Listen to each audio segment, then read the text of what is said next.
In the deep corners of Middle-earth, few mysteries spark as much curiosity as the question of why Gollum simply didn't age the way Bilbo did after losing the One Ring. The surface explanation seems simple. The ring extended their lives. But the real story, the deeper story, is a twisting, unsettling tale of obsession, corruption, and sheer hobbit toughness.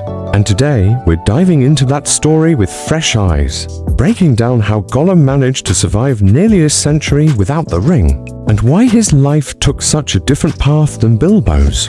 Let's start by stepping back into the world of the ring's influence. The One Ring doesn't exactly give its bearers immortality. It doesn't freeze their age in time like some enchanted spell.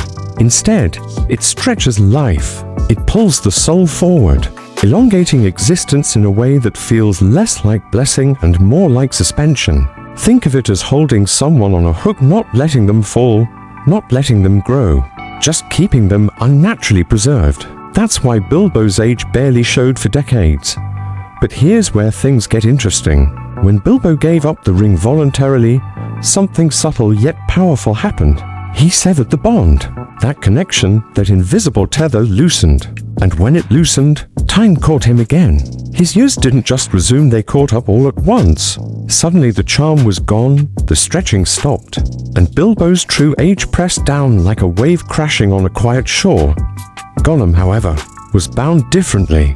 His connection to the ring wasn't voluntary. It wasn't gentle. It wasn't something he allowed or negotiated. It was built from violence, addiction, and domination. He had the ring for nearly 500 years, almost 10 times longer than Bilbo, and he didn't surrender it. It was taken from him, ripped away.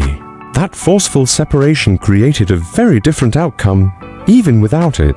The ring still clung to him like a stain that doesn't wash out. Its influence lingered not because Gollum resisted aging, but because its corruption had sunk too deep to fade quickly. What kept him alive wasn't grace, it was damage. Now, let's look at another layer. Gollum's strange, almost supernatural resilience. For all his shriveled appearance, he was still a hobbit deep inside. And hobbits, as Tolkien often hinted, are remarkably tough. Tougher in some ways than even the wise expected. Gollum didn't fade into a wraith, though he easily could have after so many centuries under the ring's shadow. Something in him, some stubborn spark, kept him anchored to the physical world. And because the ring had shaped him for so long, he remained suspended in an unnatural half-life long after losing it. This is the part that shocks most people. Gollum didn't survive because of strength. He survived because he was broken in a very specific, very lingering way. His yearning for the ring acted almost like fuel. His obsession kept the influence alive. That craving was his life support system, keeping the last threads of the ring's power attached to him. And as long as those threads remained, time stayed weak. Bilbo's relationship with the ring was cleaner. He used it, yes. It affected him, definitely. But he wasn't consumed by it. His essential goodness, his resistance, and most importantly his willingness to let it go meant the ring's hold released faster. That's why his aging returned.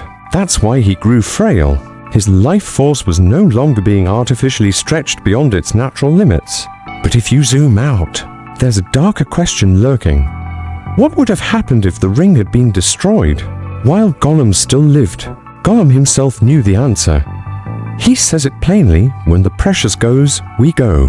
And he wasn't exaggerating. Everything the ring supported, every life it stretched, every structure it powered, every corruption it maintained collapsed when it was destroyed. Barad-dûr fell. The Nine lost their forms. The remaining rings of power faded. And if Gollum had been alive, his unnaturally extended existence would have ended instantly. His life wasn't just tied to the ring emotionally or spiritually, it was tied practically. His very survival depended on the residue of its power. This brings us to a fascinating contrast. Bilbo lived beyond the ring's destruction, but he didn't live unchanged. When Frodo returned to Rivendell after the quest, Bilbo was ancient, tired, and fading. The spark the ring had preserved was gone. The extension was unwound. He was finally, truly mortal again. Every bit of his past years caught up, but gradually, gently, the way time normally moves. He grew old. He grew sleepy. He drifted toward the end of his natural span. Gollum would not have had that gentle ending. His life was too deeply tied to the artifact. The moment the ring died, he would have collapsed like a puppet with the strings cut. And that's why his final moment falling into the fire with the ring in his hands was the only ending his story could ever have. His destiny, for better or worse, was bound to the ring's fate. He couldn't exist in a world where it did not. But here's the part that gives the whole thing a strange, tragic beauty. Gollum wasn't entirely lost. Gandalf saw something in him that most characters missed, a sliver of hobbit kindness, long buried, long suppressed but not fully erased. That sliver kept him from fading. That sliver kept him alive in the dark for centuries. And that sliver is what eventually gave Frodo the chance to destroy the ring. Gollum, in the end, did what Frodo could not through heroism but through desperation, and because of that, the story doesn't treat him as a simple villain. It treats him as a tragedy, a creature twisted by power but not born for evil, a being whose longevity was less a blessing and more a long, slow curse, and a reminder that sometimes the strongest chains are the ones forged inside the mind. But to understand the full picture, we need to go even deeper into the ring's mechanics, because it doesn't treat all its bearers equally. Its power adapts. It amplifies the weaknesses it finds. With Isildur, it fed pride. With Boromir, ambition. With Frodo, burden. And with Gollum, it latched onto hunger for ownership, for secrecy, for possession. That hunger made its influence harder to break. Even decades after losing it, Gollum still felt the pull like a phantom limb. That lingering tether acted almost like a slow-burning poison. We see traces of this when he follows the Fellowship. He moves with incredible speed. He climbs walls like a spider.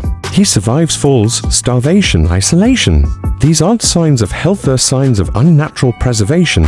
It's almost as though the ring had rewired him to function through obsession rather than biology. His body wasn't running on food or rest, it was running on fixation. Another often overlooked point is the environment where Gollum lived. Deep caves, darkness, isolation. These places slow the mind and twist time. With little sunlight, little social connection, and little sense of day and night, aging becomes almost abstract. His existence became a loop: eat, hide, wait, yearn. Not the kind of lifestyle that accelerates physical decline. Instead, it preserved him in a strange, stunted state, as though time simply didn't have enough friction to grind him down. Compare that to Bilbo, who lived a comfortable, social, well-lit life in the Shire, a life full of meals, birthdays, guests, and walking paths. Once he gave up the ring, the natural processes of aging had higher momentum. They moved quickly, filling in the gaps the ring had been holding back. Bilbo didn't decline because he was weak, he declined because the ring was no longer stretching him, like a rubber band pulled too far. Now let's examine something even darker, the psychological impact. Gollum wasn't just attached to the ring emotionally. His entire identity had fused with it. "We is lost without the precious," he says. That line isn't metaphor. His sense of self literally fractured.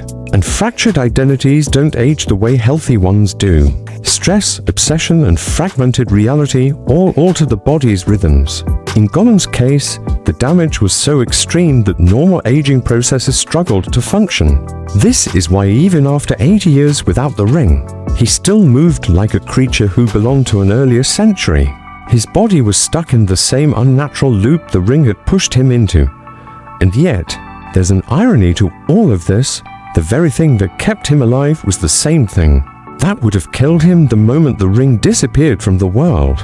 His life was sustained by the residue of its power, like embers staying warm long after the fire has gone out.